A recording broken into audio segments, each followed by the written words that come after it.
ciidanka booliiska degmada Gaalkacyo ee Galmudug ayaa maanta gacanta ku soo dhigay eedeysane Aweys Ismaan Cabdi oo ku eedeysay dilka ilaa 5 ruux oo ka dhacay deegaanka Treedishe. taliyaha qaybta booliiska gobolka Mudug gaashaanle dhexe Qaasim Shiiqdoon Cali oo la hadlay warbaahinta qaranka Soomaaliya ayaa faahfaahin ka bixiyay howlgalkan lagu soo qabtay eedeysane Aweys Ismaan Cabdi.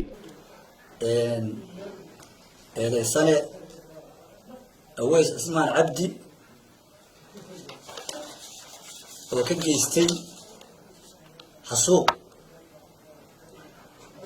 deegaanka Treedishe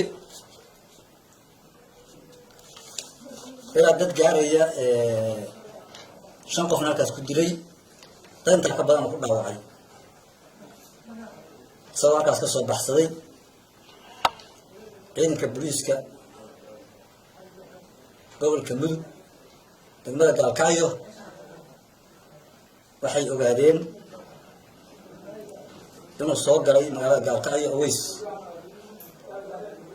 wuxuu magaalada soo galay xal 4 habeenimo soo galay markuu soo galayna ciidanka booliisku way ogaadeen iyagoo aad u feejigan oo la socda magaalada dhaqaaqa iyo dadka magaalada soo galaya ayaga waxay ogaadeen in Aweys magaalada soo galay. waxaan ku guuleysanay inaan 6 ruux niman aan qabanno Aweys waxaan horgeyn doonaa cadaalad. sidoo kale gudoomiyaha gobolka Mudug Cabdiraxmaan Cali Diiriye Isxal ayaa isna bogaadiyay howlgallada ciidamada booliiska gobolka Mudug ay ka wadaan deegaanada gobolka Mudug isagoona ku amaanay sida feejignaanta ay ula socdaan dhaqdhaqaaq kasta oo ka jira gobolka.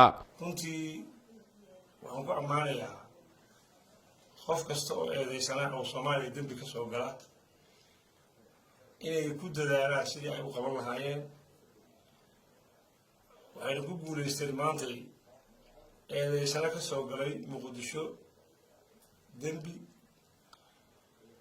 oo ay ogaadeen dhaqdhaqaaqiisa meesha uu soo maray markuu soo baxay iyo meel walba xalay xilligu soo galay saakana ay gurigii ugu dhaceen.